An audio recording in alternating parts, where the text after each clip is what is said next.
We refuse that black people must still bow before white people. And that does not mean you must go away. We are going to reverse the legacy of apartheid through robust engagement and not through pretentious arrangements. We are still hating. We have seen people dying before us. We have seen many, many children killed by apartheid regime. Yet we came out and said, we remain brothers. But there are those who are refusing to show remorse and wanting to perpetuate that which happened during apartheid times. We owe no one no apology when we say South Africa is no home of racists. And racism must be fought everywhere else, including here in Oxford. It must be fought everywhere else in New York, where black people get to be shot at by police at will without serious action. We need a world that recognizes human beings and not color. It starts with me. It starts with me, particularly if you are white. You need to stand up and say, not in my name. We are a new generation. We need to usher in a non-racial international society. Racism has got no place where democracy, prosperity is to take place. South Africa, we want to lead by example. In the same way we led by example and accepted that the colonizer and the colonized must share territory.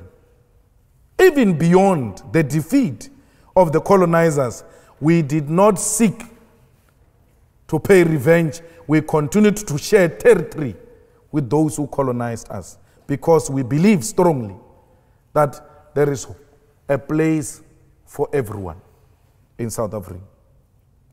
But let us transform the economy to benefit all. We cannot protect white privilege at the expense of the majority African people in South Africa and the whole entire African continent. We are hated for saying that. We are hated for demanding that we must all be treated as equals. It's not going to change that. We will rather die for a dream that is going to be realized by many generations after us. Even if we don't realize it ourselves, we've made a commitment to lay a firm foundation for generations to come. We seek to inspire confidence amongst many, many, many African masses that they must stand on their own. In this day and era, you still have a situation where there are African states paying colonial tax to France. France, it is what it is because of those African states. You have the reserve banks of African states in France and not in Africa itself. And we must accept that and say it is acceptable, it is in the interest of Africa. It is not. We want Africans to have control over their own currency. We want Africans to have control over their own economy and what constitutes their own economy. Our struggle seeks to inspire that. Our struggle seeks to inspire accountable African leaders, not dictators, not unaccountable leadership that turns a public purse into a personal purse. Some leaders in Africa, when you ask them for money, they go and fetch from a reserve bank and give it to you because they treat a reserve bank as a personal bank account. It can't be. We want leaders who are responsible. We want leaders who are accountable. We want leaders who will go to elections and be elected through democratic means. Let people determine their own leadership, and not because leaders are torturing them and intimidating them and imposing themselves on the people.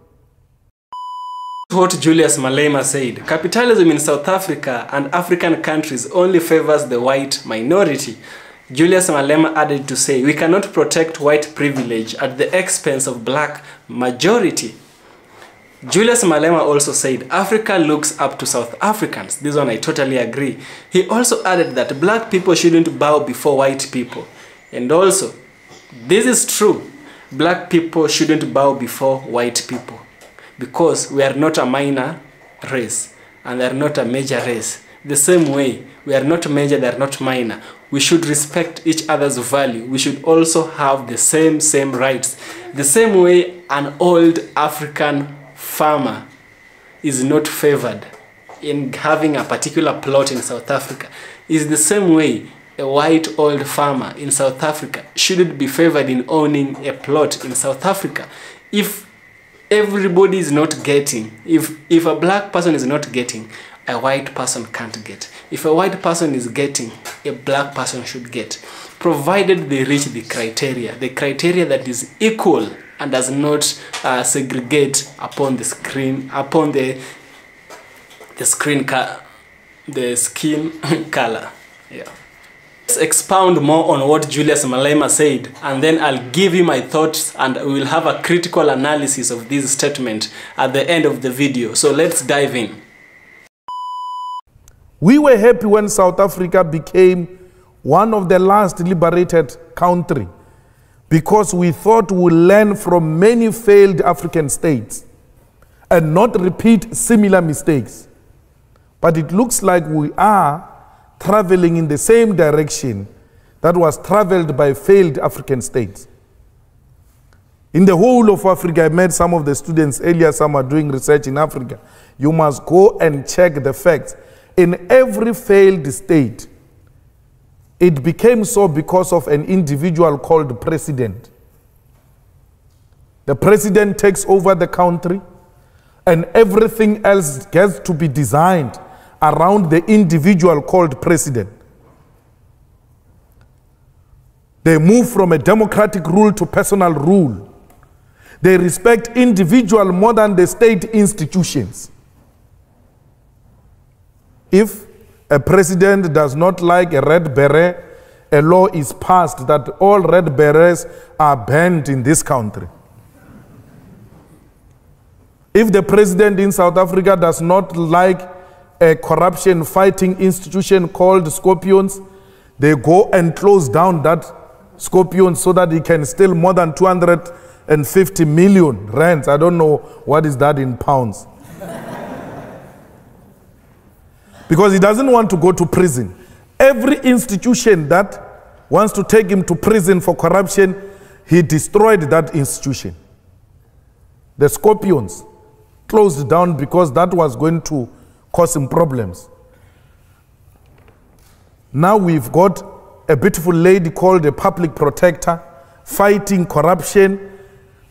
The president is after her. Because anyone fighting corruption in South Africa is the enemy of the president. And if that president is left alone, South Africa will become one of the failed African states. Not under our watch. The EFF has arrived. The EFF is going to protect the sovereignty and the democracy of South Africa. The EFF is going to revive correct politics in Africa and position Africa at a correct path in the international politics. It is possible. We have taken that position, and many in Africa are willing to follow. So we came here to the Oxford Union and to London because we are going to meet many other institutions, including thinking tanks and investors in Africa. I mean, in UK, those who want to invest in Africa, those who love peace and democracy, those who love the sharing of wealth amongst people, we need your support. We need you to commit that Africa should not be a playground of the rich, because Africa is not a desert, but a continent where human beings are found and they must be treated with respect and dignity. Thank you very much. To me and to the EFF, South Africa comes first. Good Africans, listen to what Julius Malema said. Capitalism in South Africa and African countries only favors the white minority. That is what Julius Malema said. Julius Malema also continued to say, we cannot protect white privilege at the expense of the black majority. You get me? We want to protect our country and our continent called Africa, because all African states look up to South Africa, to be honest.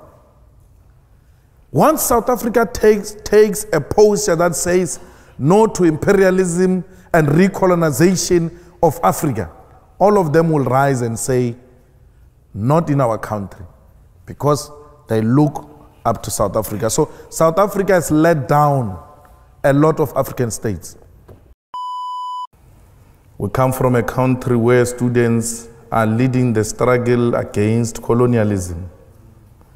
We come from a country where students are fighting against white supremacy and a capitalist system that has divided our country and excluded the indigenous people of South Africa and Africa as a whole.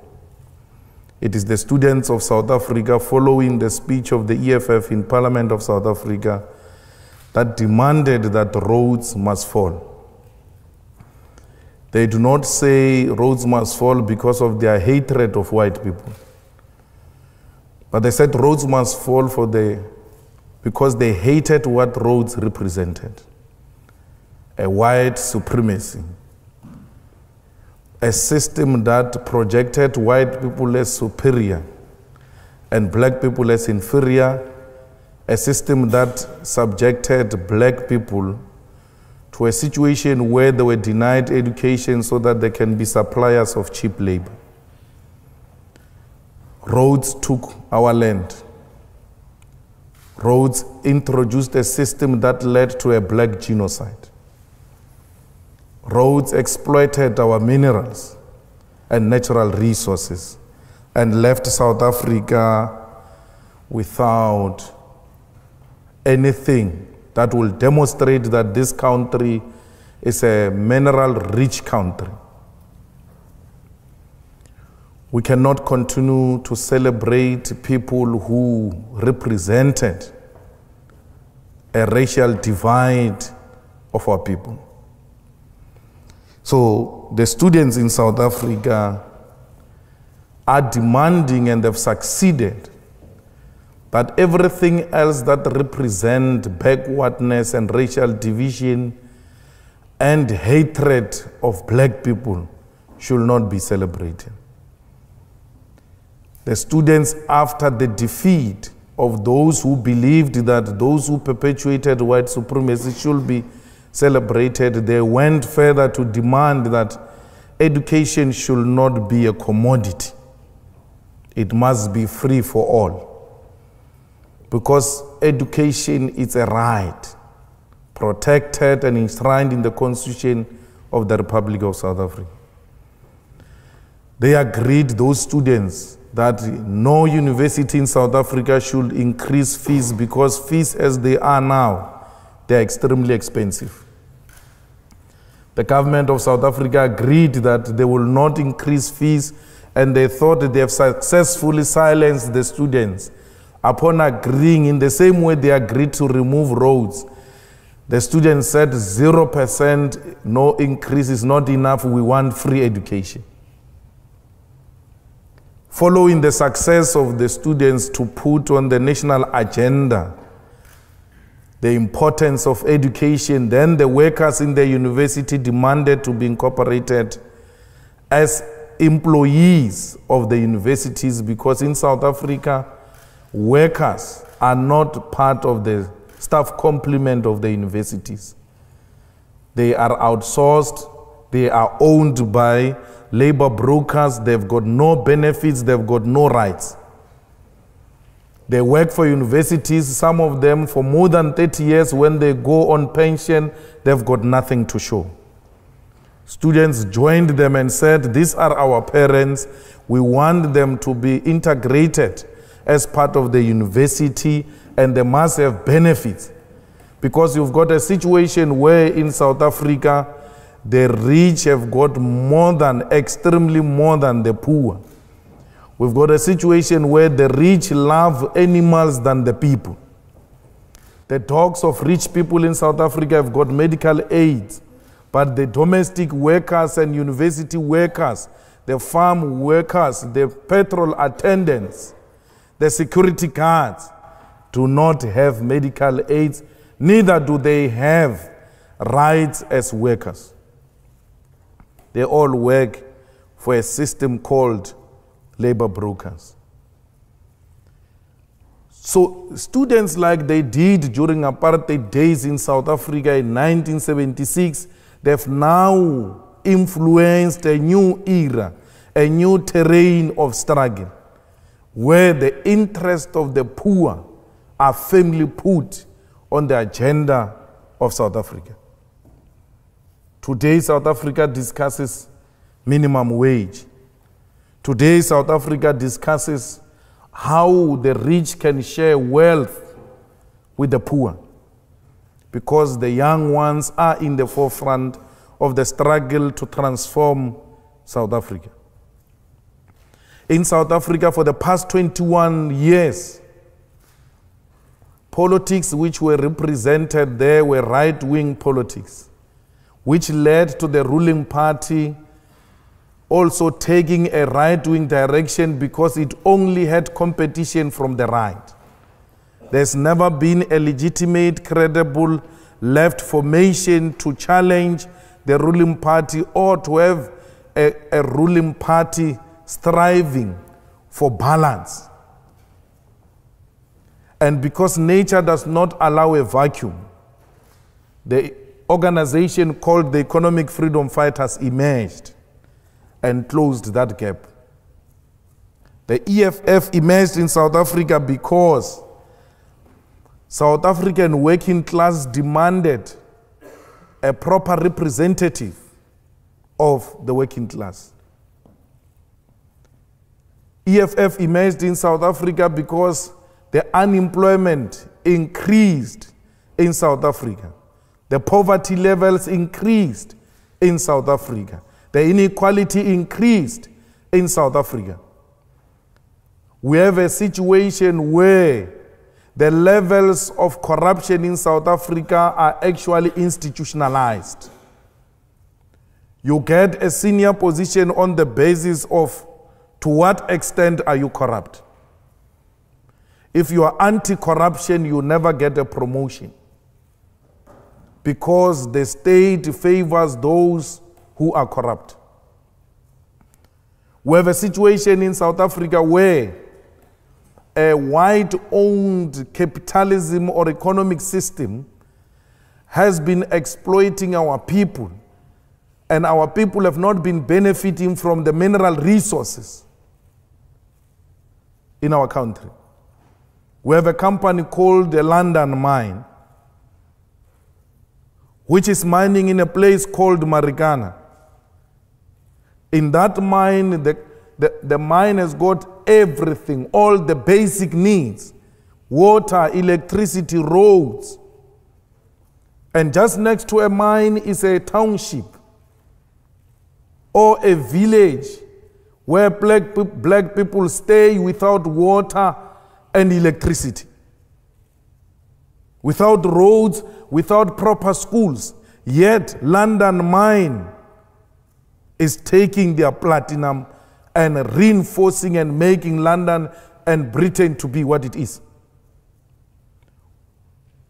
Literally, between the mine and the community is a dumping area where the children coming from that community go and look for food in that dumping area.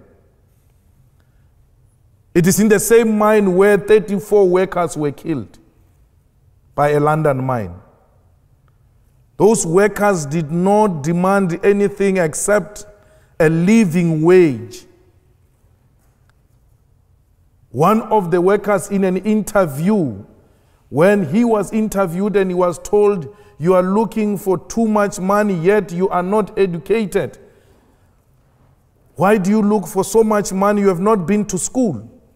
He said, I want this money so that I can take my child to school, so that my child cannot be like me. I want to produce a CEO of a mine. They were fighting to have a roof over their head. They did not have weapons in their hands. But the government of the day responded to those genuine demands of the people by sending police with rifles, and people were killed because they demanded enough money to take their kids to school. Some of them, when police arrived, they raised their hands and pleaded that police should not kill them. Police shot defenseless masses of our people. One of the people who was shot there was one man who was wearing a green blanket called Mambush, with more than 7 bullets found on his head on a close range, because they demanded money and more money from London mine. When people demand water, they get shot at and killed by the government. When people demand better living conditions, the response of the state is to kill those people. We're fighting against that. When the students demand free education, they get locked up by the regime. We're fighting against that. We're fighting for equality in our country. We do not want to replace white supremacy with black supremacy. We want to create a society where all of us exist as human beings and not as white and black. We want to restore the dignity of the African continent and position Africa as an equal partner in the world economy and international politics.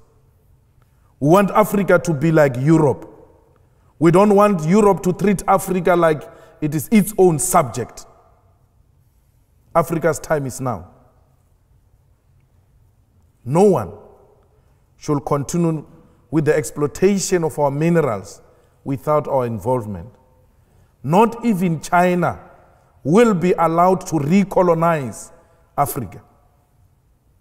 We are called economic freedom fighters because we want any foreign direct investment to come and invest in Africa through our own terms and to the benefits of the people of Africa. It might be a dream. Some might think it's not real. But we know we're going to achieve it. For because this dream is not just a dream, but a generational mission. It's a generational mission we are not prepared to sell out. We want to restore the dignity of African people. We want to ensure that African people are equal partners in trade, in politics, in every subject that the world is debating. We want to follow in the footsteps of Nelson Mandela.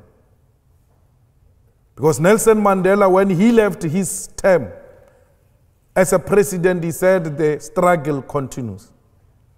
He said so because he knew that political freedom without economic freedom is incomplete. People cannot eat a cross. People want to put bread on the table. So, like many African leaders, we have committed not to betray the dreams of those who came before us. Like many African leaders, we want to unite the people of Africa to have a common agenda and common purpose. We want Africa to unite and Africa to reclaim its land and its resources. The EFF speaks about expropriation of land without compensation because we know that when the land was taken in Africa was through genocide. Why would we reward genocide? We cannot reward genocide, but we want land because land guarantees us of the sovereignty of South Africa and the African continent. We cannot claim to be Africans, yet we have nothing to show as a proof that indeed we are Africans. For because we do not even have title deeds to prove that we are the owners of the land, we have nothing to show. When you go into mines, it's multinational companies. When you go into banks, it's multinational companies. When you go into monopoly industries, it's multinational companies. We cannot even own and protect our own agricultural sector with our fertile land in Africa, because Europe and the entire developed countries use Africa and South Africa as a dumping site. Every lower grade food get to be dumped in our countries, undermining our own agriculture. When we say those things, we are called communist, we are called anarchist, we are called radicals, because we must continue to bow before a white supremacist. We're refusing that. We're refusing to bow before imperialism and colonialism. We want a total control of our own country and our own land. We in South Africa, black and white, we coexist as people. When we fight colonialism, we do not fight white people. We come from a bad history of apartheid, where white people have exploited us for far too long. Yet, we have extended a hand of friendship. There are many others who are still refusing and still wanting to act as if we live in the apartheid era. Those do not deserve to live amongst those who want a united South Africa, black and white. It is of their own problem. We are not going to be an international home of racists. We are not going to be an international capital city of racism.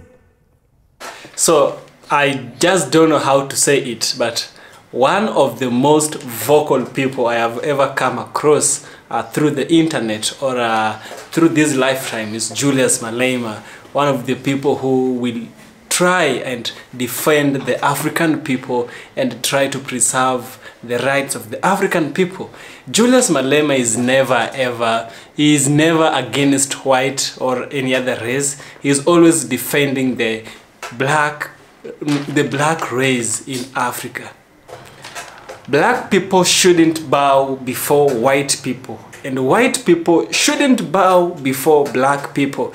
That is my message, and that is the message of Malema. That is what Malema is trying to say. You know, Malema is always trying to fight for the rights of black people. In South Africa, people have painted him with such bad names, saying is this and that. He's always fighting white people, but no.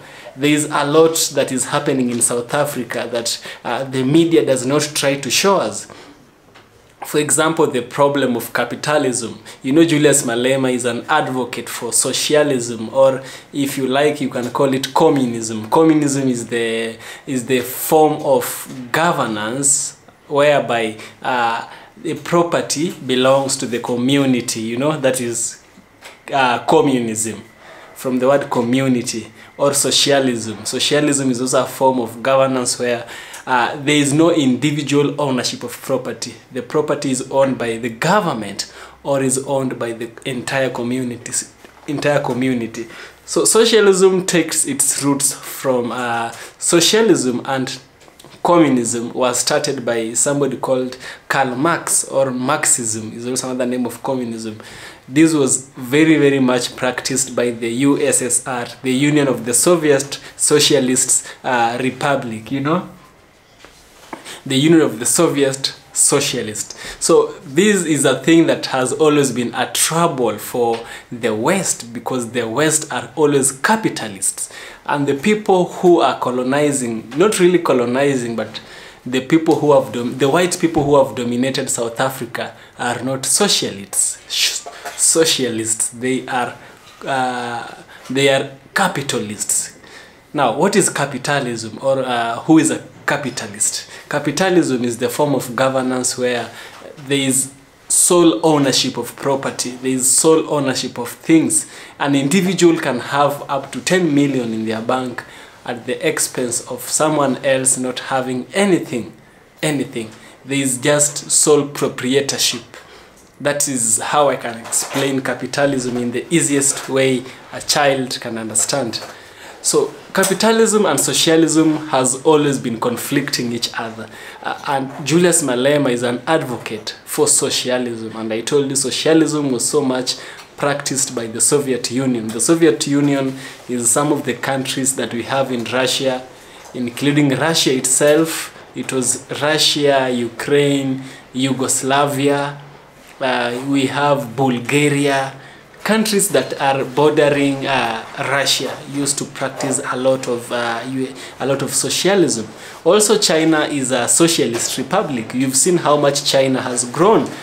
Malema uses the example of China trying to convince Africans that they can as well transform their lives and become out of the bottom and up to the top, because Malema really believes in socialism, while the West does not. You know, here is where we have the conflicting ideas. Here is where we have the conflicting things.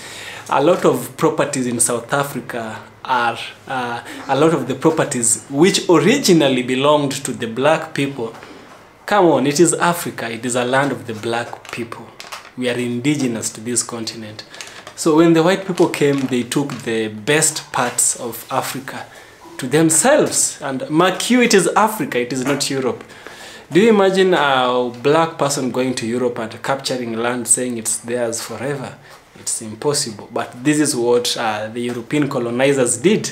Not all of them did this, but the colonizers are the ones who did this. And they are long dead. They are not alive right now. Right now, we are just facing the consequences of their action, the action they did in the past. You know, we are just trying to make things right between us, the grandchildren, or the generation that came afterwards, you know. Socialism is something that Malema is trying to say. And in this video that I'm about to present you again, he said that capitalism in South Africa hurts the Africans, you know.